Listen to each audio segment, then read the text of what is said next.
even college education courses unless you take a class specifically on Native American history and or literature. So, I have to remember to click. There we go. Okay, so first I want to start out by defining what genocide is in terms of the UN. So the UN terms genocide, this is from 1951, defined as any of the following acts committed with the intent to destroy, in whole or in part, a national, ethnic, racial, or religious group, such as killing members of the group, causing serious bodily harm or mental harm to the group, deliberately inflicting on the group conditions of a life calculated to bring about physical destruction in whole or in part, imposing measures intended to prevent births within the group, and forcibly transferring children of the group to another group. And so I'm going to be talking about the forced removal and pressure to educate and assimilate these Native children and people into white American society.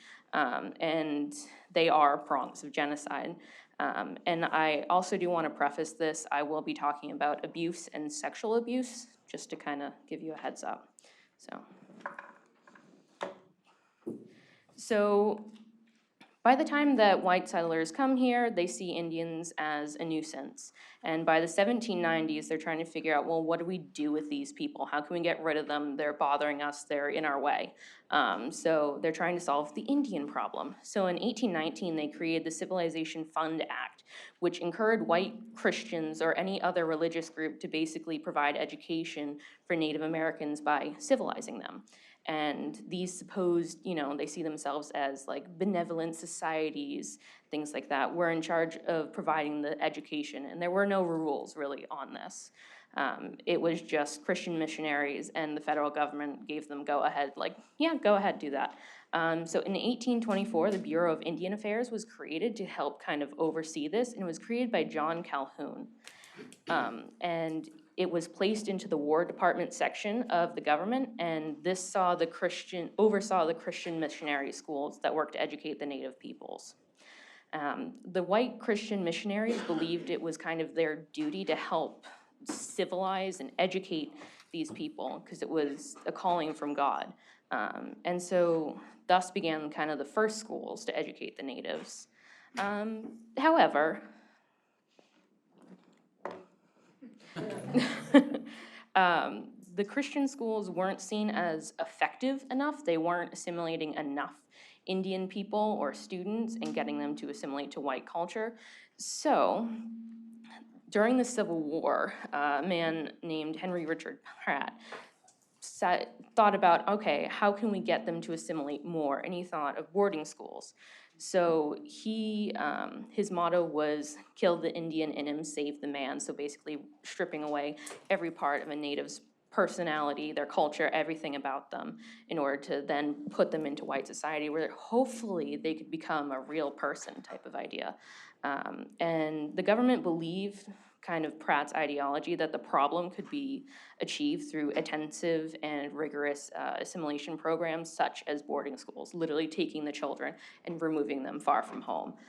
So these boarding schools would eradicate Native culture and turn Natives into semi-productive individuals of American society. And they believe that these schools would help educate and free these savages from their backwards ways. And as you all probably know, the US government and white individuals looked down on natives, their lifestyles, their cultures, their history, how they educated their children, basically anything to do with their lives. And they believed that they were saving these people in some ways or trying to get them to be productive members of society. And it's kind of the trope we see in movies. The white benevolent savior comes and rescues these backwards, horrible barbarians and teaches them the right way to live. So as I said, Richard Henry Pratt, sorry, I'm making sure I'm on the right slides and all that good stuff. He was a soldier for the Union during the Civil War, and he began experiments on Native Americans imprisoned at Fort Marion in Florida in 1870 to see if his boarding school program might work.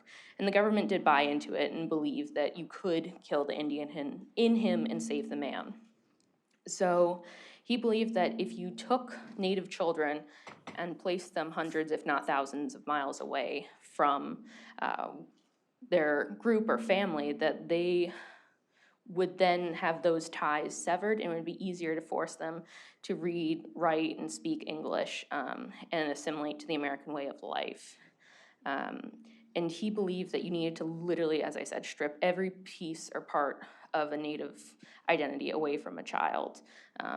And he focused on the European concepts of order, space, beauty, as well as the Victorian norms of respectability, discipline, and well-being. So this is just one of the quotes from him. The Indians need the chances of participation you have had, and they will just as easily become useful citizens.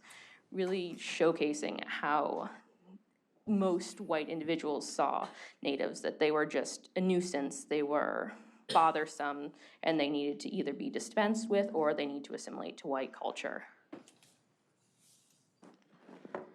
So again, he believed it was his duty to try and solve this Indian problem, and he believed that you would have to use corporal punishment in a lot of cases in order for students to begin assimilating to white culture in order to sever those ties.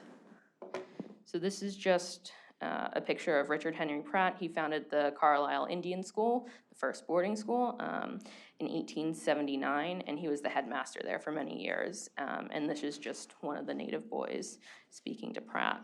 So then I have this quick little quiz. So how many children were forced into Native American boarding schools?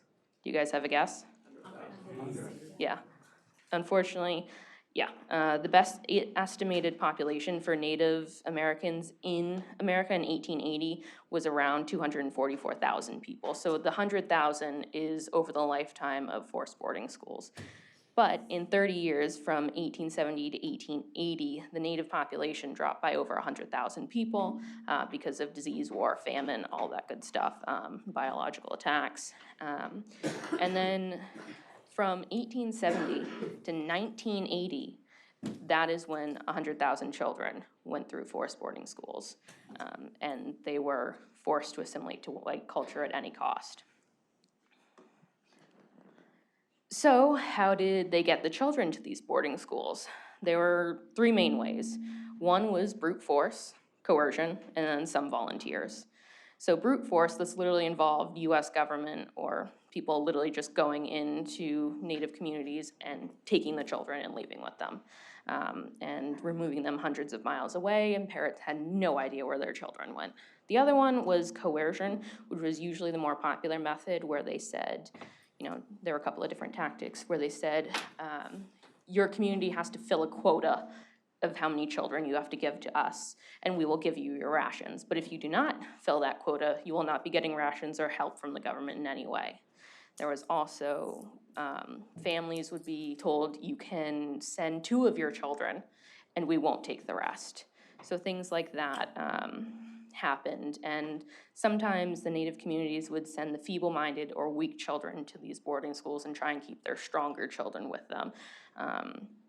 And so the hope was, by not taking every single child, there wouldn't be as much of an outrage, but they also hoped that when the children would come back, having been educated and assimilated to the white ways of life, that they would then transfer this knowledge to their community. So it was kind of seen as a way to, I guess, transfer that information and those ways of life over to their other family members and the community as a whole, hoping that they would all then adopt the white American ways.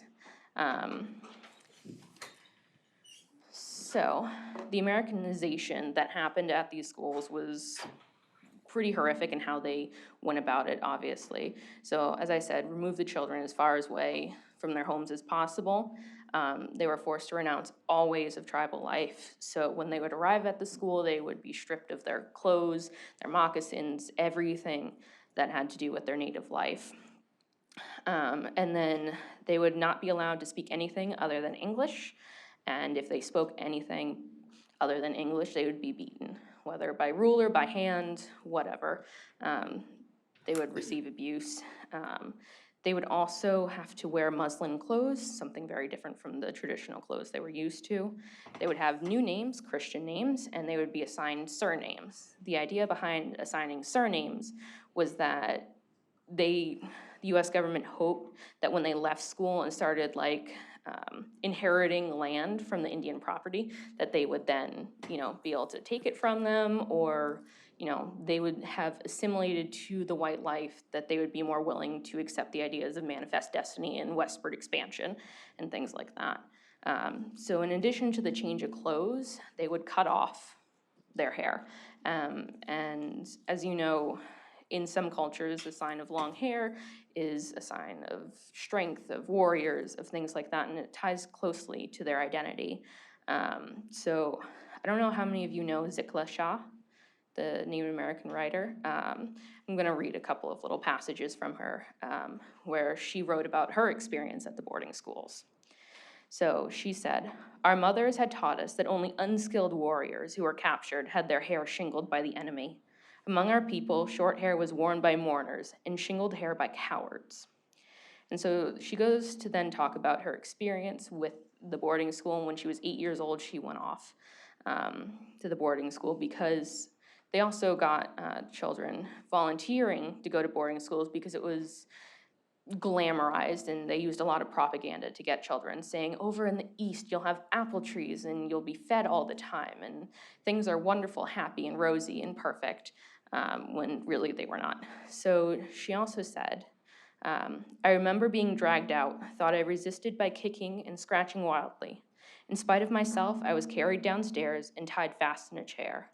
I cried aloud, shaking my head all the while, until I felt the cold blades of the scissors against my neck and heard them gnaw off one of my thick braids. Then I lost my spirit. Since the day I was taken from my mother, I had suffered extreme indignities. People had stared at me. I had been tossed about in the air like a wooden puppet, and now my long hair was shingled like a coward's. In my anguish, I moaned for my mother, but no one came to comfort me. Not a soul reasoned quietly with me, as my own mother used to do. For now, I was only one of the many little animals driven by a herder." So that was a very common practice where they would literally tie or restrain the children in order to cut off their hair.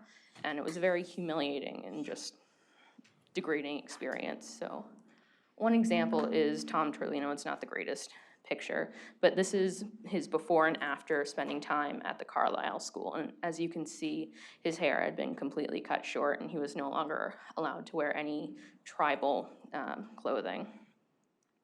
So here's just another picture to kind of show that any individuality was stripped away from these children as well. And then this, I like the contrast between the boys who had been at the school and the boy's father and the littlest brother who came to visit the two older boys at the school. So the life at school was not great at all. They were forced to speak English at all times, and if they didn't, they were abused, or their rations were withheld from them, or forced to do manual labor, things like that. Sometimes the punishment of the child then caused them to die because they were deathly ill already.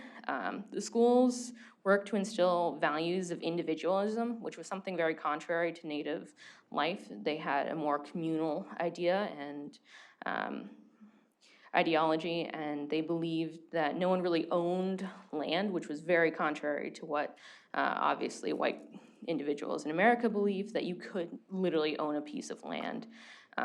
So they wanted these children to believe that something like land could be possessed and possessed by one person, and that they hoped by instilling this value that they would get natives who are willing to lay claim to land in the name of manifest destiny or things like that. They also emphasized the importance for material wealth and materialism and gain. They also placed a really heavy emphasis on Christianity. So they taught like the 10 Commandments, the Psalms, things like that, in hoping of like instilling guilt and sin into these children so they'd be more easily manipulated by the US government. They were also forced to celebrate white holidays like Christmas, Christian holiday, Thanksgiving, where it was taught that the white settlers who landed in America were the kind and helpful men that helped these savages, turn their lives around and become civilized, productive people. They were also forced to celebrate New Year's Day to conform to the white and American way of telling time.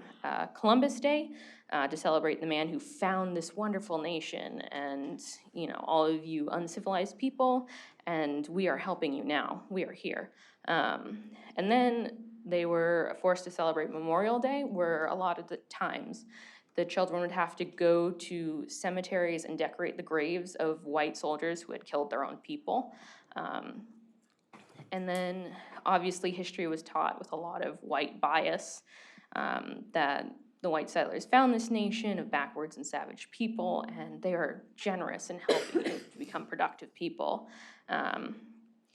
And in other times they would have plays where the students would have to reenact the first Thanksgiving, and they thought that by doing those plays, they'd come around to the white point of view. It was also really poor conditions at these schools, things like TB, the flu, cholera, scarlet fever, just like ran rampant all over. So during Carlisle's operation, between 1879 and 1918, over 200 children died and were buried in the cemetery. Other schools would just bury the children in a mass cemetery, and there's no record of how many children died. Also, the children were rented out to white families during the summers, school vacation, or just during the school year. So it was basically a form of slavery. So the children would be expected to do like domestic labor, had to cook, clean, perform the domestic household duties. The boys would have to go out and do manual labor, such as work in fields, farming, and this was such like menial work that not even like immigrants would want to do this. This was left to the native children.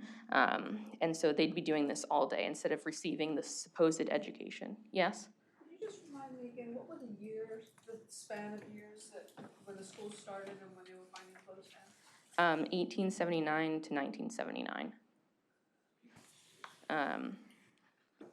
So then the reason why they had these renting out practices was so that they would keep the children from going back home during the school breaks, where they thought that their families or communities would undermine the teachings that the white schools have done.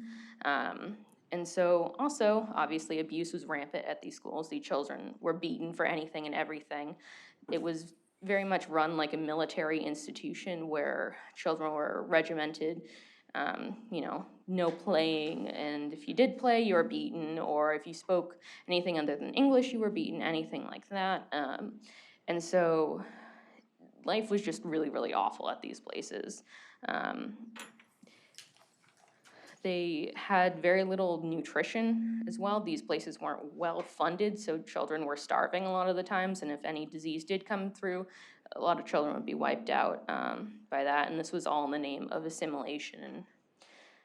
So here's an example or a picture. I don't know if you can see it. This is one of the schools where it's literally children like being forced to march and do drills and things like that. And at these schools, they told people that it was going to be an education where they'd learn to read, write, and speak English, and then they'd have a job during the day.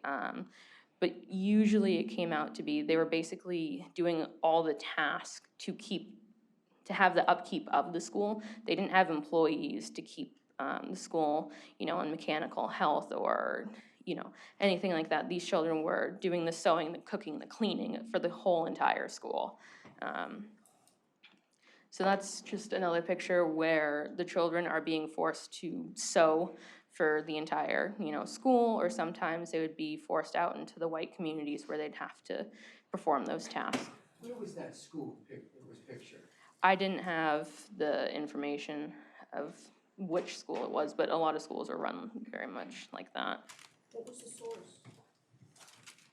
I don't have the source on me. I can see if I can find it after, but a lot of them came from like the Carlisle school, but I can look back later. Sorry, lost my place. So when these children would return home, they would have such an education where they hoped that the education would then permeate the native communities, and this was how they would assimilate the entire native population. But after a lot of children returned, they no longer fit into their own community because these schools would take them for years on end. And when they'd return, they'd have very little ability to even communicate in their own language. And since a lot of Native communities didn't have a regimented educational system, children were never really taught how to read, write, and speak in their native language, as well as they ended up being able to read, write, and speak English. So they were really limited to only speaking English. And that they wore different clothing, as I said. They were forced to wear like muslin clothing and sneakers or other shoes instead of moccasins. And these children, when they went back home, felt alienated by their own communities, but also didn't feel like they quite fit in with the white community because obviously they usually had a different skin color or things like that. So they felt isolated. And so the US government actually did this somewhat on purpose to hope that they felt alienated enough from their own community that they would just continue to assimilate to white culture. So then, when did the US government stop forcing students to attend boarding schools? Yeah. But it was not until 1978 when Congress passed a law that allowed parents to refuse their children, you know, that they didn't have to go to boarding schools. So I'm guessing a lot of you are, most half, were born before 1978 or so, and yeah, parents didn't have the legal right to say, no, you're not taking my child, or no, my child is not going to these boarding schools until 1978. Yeah. During the mid-20th century, while this law was still in effect, were they mostly taking children off reservations, or were they taking natives who lived out in broader communities? Both. They were just taking any natives they could really get a hold of.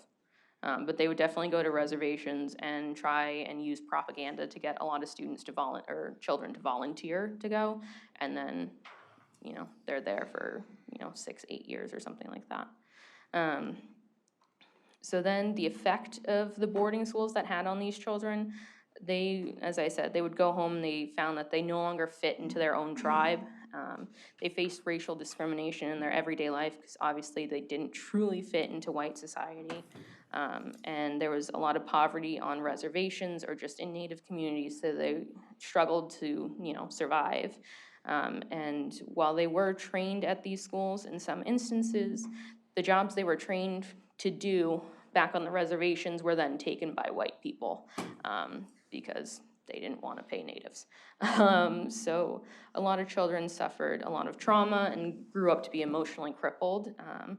And when you suffer so much trauma, unfortunately, a lot of students then turn to alcohol and drugs and abuse those in order to cope. And then once they had their own children, that cycle of abuse continued because they never had a functioning, healthy relationship or life.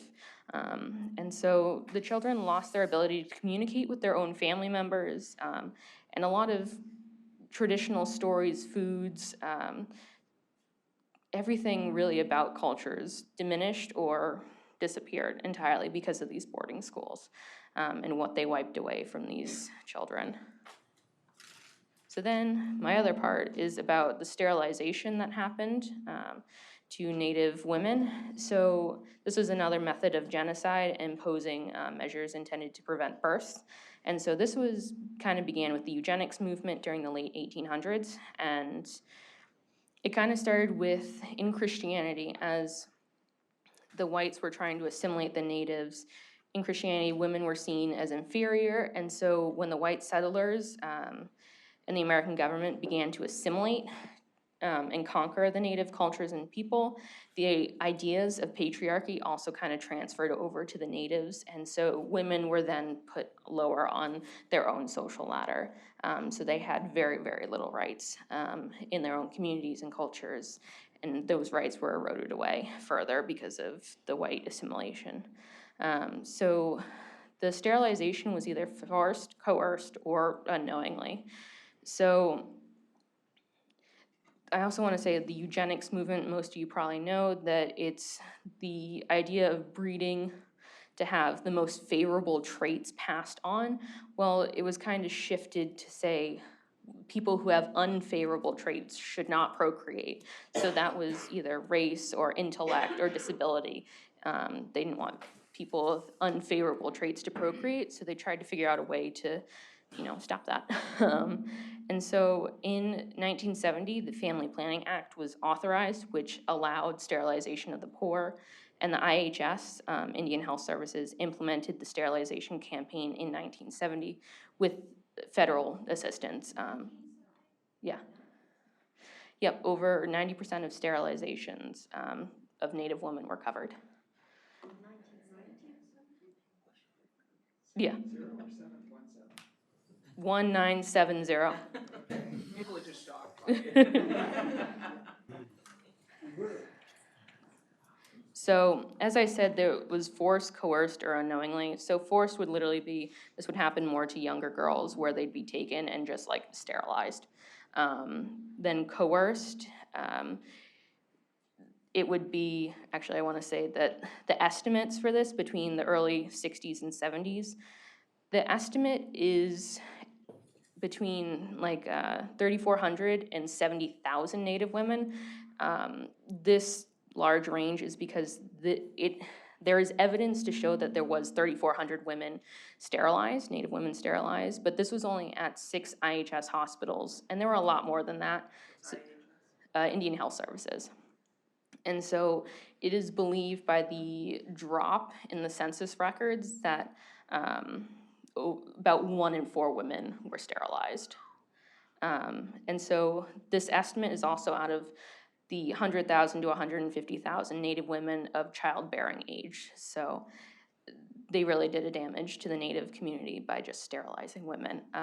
So I think the birth rate between 1970 and 80, 1970 it was about 4 children for Native women, as compared to like 2 for white women, and then only 10 years later, it dropped 1 whole child down to 3 for Native women, and it only dropped 0.28% for white women. So that's kind of where we can get our idea that about 1 in 4 women were sterilized. As I said, they could be taken from their homes.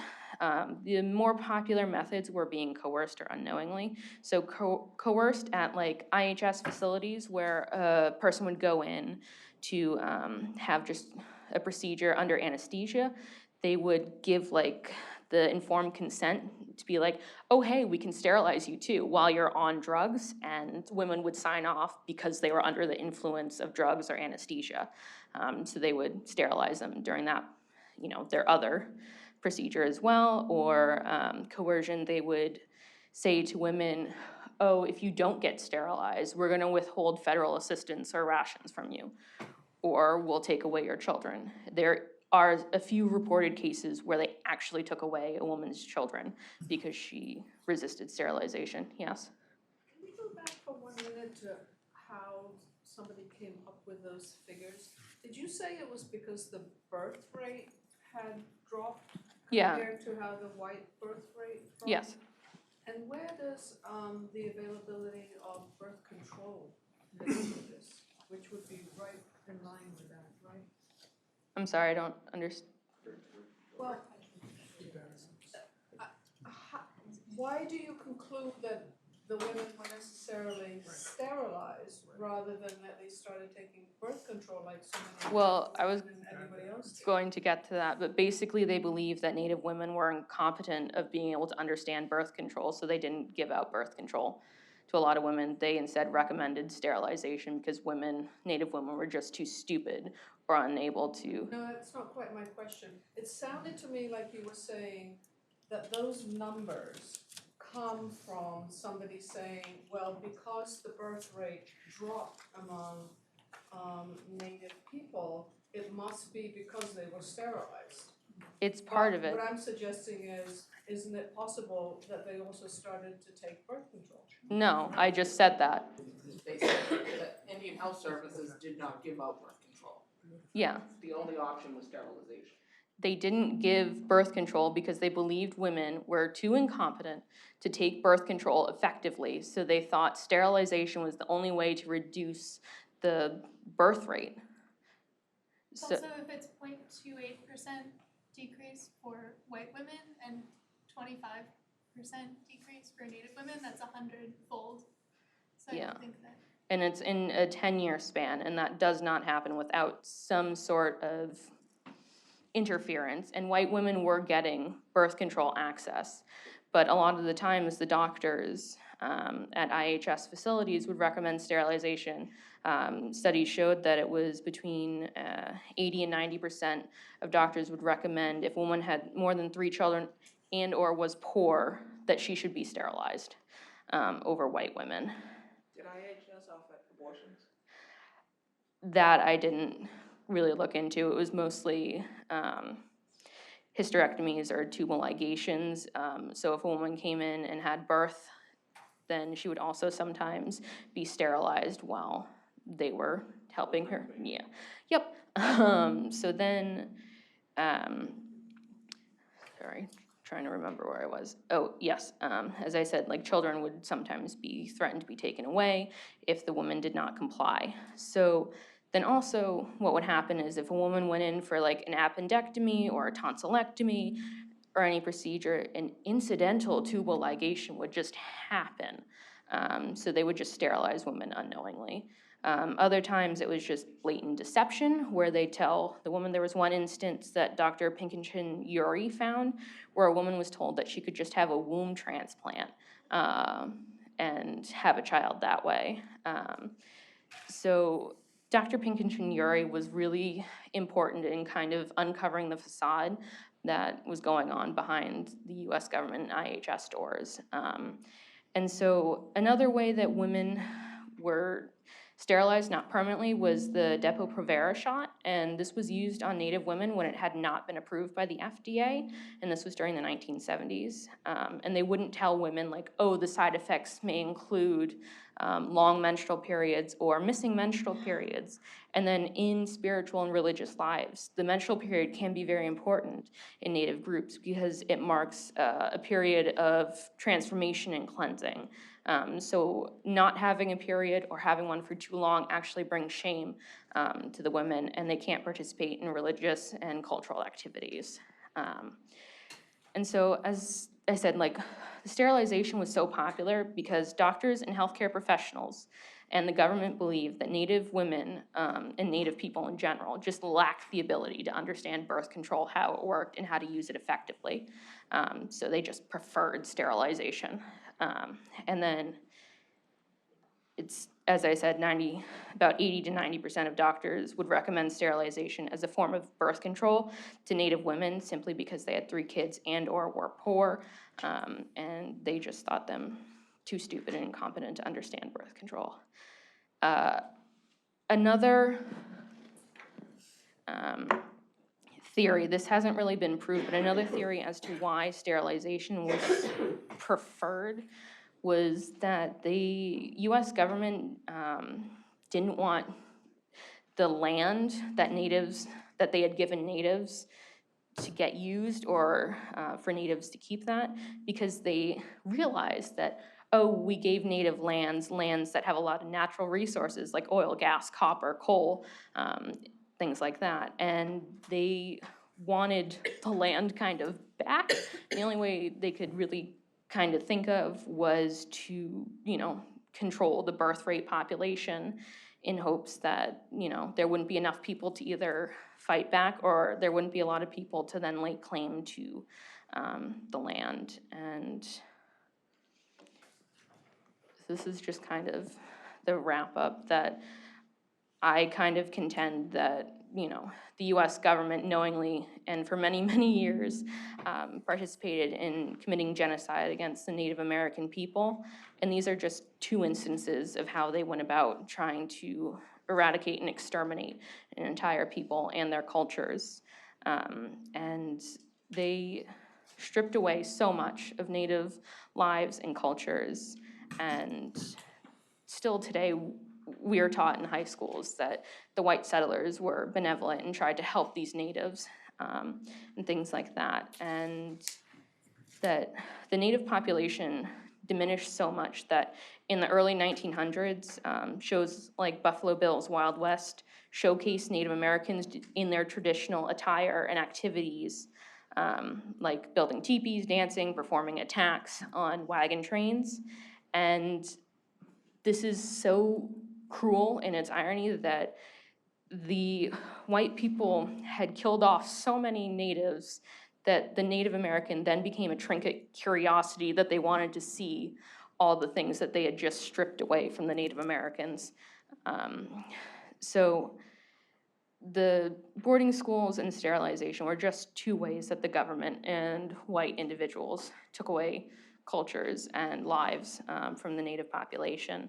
And sterilization is not that far away, like 1979 were some of the last recorded cases of sterilization. So it's really not that far away, unfortunately. And it's a past that I think should be talked about much more, because it is, yes, a shameful past, but it's something we can learn from and try to make reparations and acknowledge that we did this horrible thing. And then here are some recommended readings where I got some of my information and or that I think are very informative, and just kind of help tell the authentic and real stories of the Native American individuals who lived through some of these times. Does anyone have any questions? A lot, yes. So a couple of things. First, weren't young ladies at the time wearing long hair? So why did they cut off the girls? Were they aware of like the powerfulness of the hair within the tribes? Yeah, it was to take away any kind of meaning from them in any tribal way of life, and it was kind of a uniform haircut, like in the military, uniform. Okay. Yep. And then you spoke of one person who had lived in the boarding house that was an author. Yes, Is that person up here? yes, the first The one's first one, okay. Zikala Shah, Thank yes, you. of course, yes. Was there something that happened in the late 70s that changed these practices? So it was kind of the rise of feminism where white women were fighting for the right for abortions, and unfortunately Native women were fighting the right to have their own bodily autonomy. And it just kind of, Dr. Pinkerton Urie really helped to discover what was going on, and it was kind of more publicized and published. And so it was kind of like, oops, we bad, kind of attitude. So it did stop, but there were some instances where Depo-Provera was still used, yeah. Yes? Yeah, it seems to be like some sort of a racial thing going on. You keep saying white, keep saying white. Yeah. I just want to reel the time back a little bit to the middle of the 19th century when slavery, when the U.S. government was importing Native African Americans, and how did they view them? Why would a country, U.S. government, go to war and kill over 500,000 people themselves over slavery, but then at the same time try to commit genocide to the native? You know what I mean? It was like was that going on at the same time? They're trying to kill the natives, the Native Americans, but at the same time they're trying to free the slaves. I'm just confused at the thought process of the government. It wasn't, I mean, yes, there was the abolitionist movement, but there was also motivations that the South produced a lot of manufactured goods. So was it purely economical? Was the whole thing, I know the slavery was economical. This was racially motivated. Yes, and so why wouldn't they do the same with Native? I mean, just that thought process. Indians I'm trying to get into the head of. slaves had no land. Yeah. You can't take I'm colonization. trying to get in the process of how they were thinking they would actually have a civil war over African Americans, but then at the same time Well, annihilate. natives also were, natives were able to communicate more effectively and work together to fight the white, American government. They also had land that they wanted. They were also over a large expanse of territory, and it was harder. And they found that the wars with natives didn't turn out to be as productive as they had hoped, and so they thought assimilation would be the best way to solve this, and by reducing birth rates and things like that. Yes? Can you talk about the closing of the schools? And it would be helpful if you had a map of the United States showing where the schools were. Yeah. So the closing of the schools, it was one in part due to a decrease in popularity. that a lot of Native communities and societies were starting to see the effects of the boarding schools and started resisting more heavily to that and didn't fall under the guise of the propaganda that was fed to them. Other part, they just weren't well funded because the government, I guess, had other fish to fry and didn't really care too much. They figured the natives were gonna die out, hopefully, was their idea, that there were so few of them. They just really didn't care as much. Were there any schools in New England, for example? Most of them were in the West, yes. I grew up near the Carlisle School, that's in Pennsylvania, in Southern Pennsylvania. But the Elliott School in Jamaica Plain, which is now an arts school, when it was first founded in the 1800s, was a school to teach African-American children, but also Native American children, and especially to teach them a vocation. So it was a vocational school. It's a part of their history that they don't talk about very much. Yeah, that, and I focused a lot more on boarding schools, so like the overnight, they were staying all the time, whereas other schools, it was day. There were, yes? More of a comment than a question. So the United States government has had a long and unfortunately not illustrious history of separating children, families, and parents. And they're still doing it. But what really struck me is the word assimilation, which I won't use because the intent was not to assimilate. There was no intention of helping or integrating these people into dominant American society.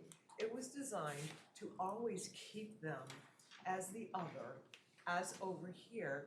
And I really think that instead of saying assimilation, I would say it's genocide.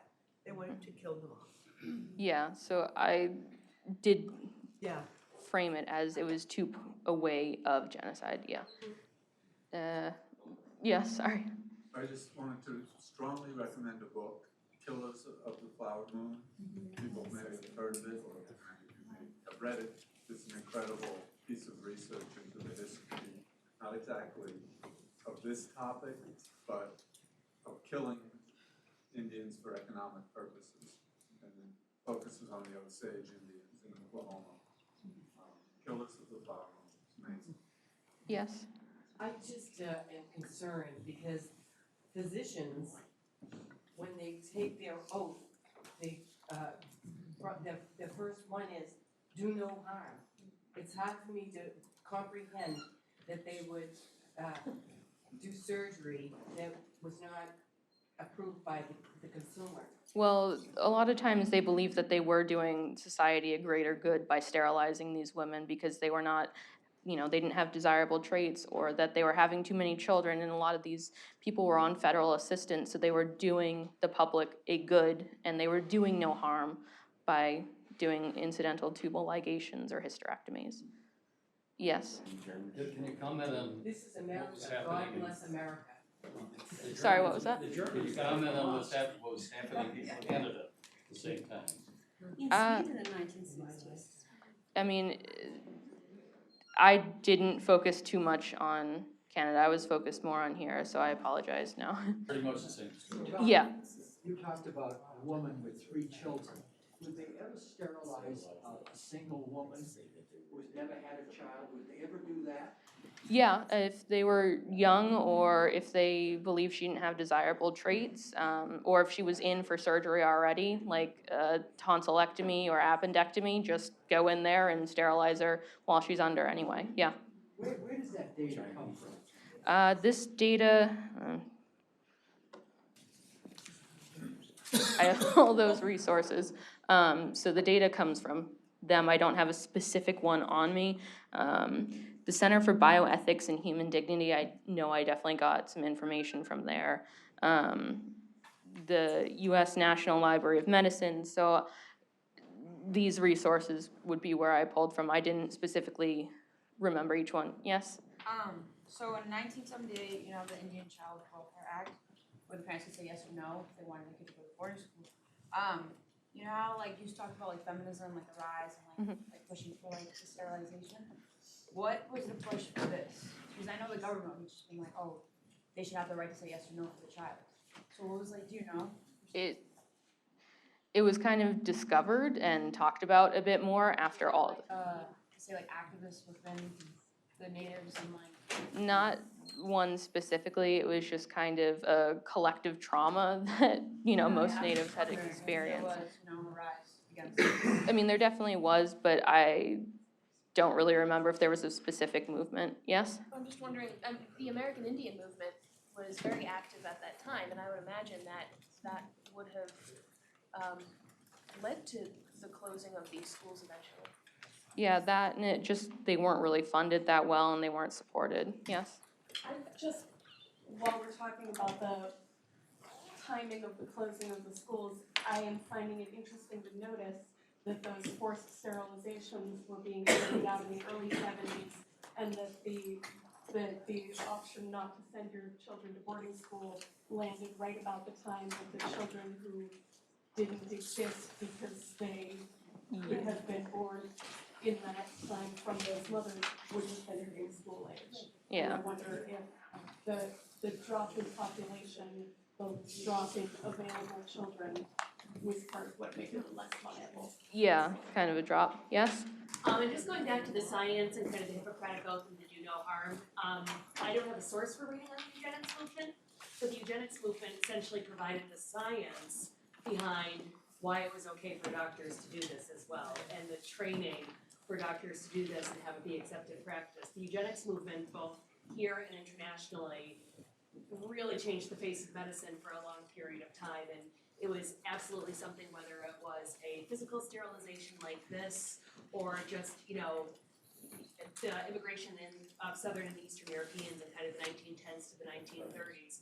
There was a lot of eugenics that informed the way that these people could be educated, informed the way that these people should be living. So, Yeah. For a lot of doctors, that was their background, that was their science, that was their education, because eugenics was considered a scientific movement at that time by many, many, many people. Very few people, Yeah, it was. went against it at first. Yeah, absolutely. I know you guys have lunch, so if you have any other questions.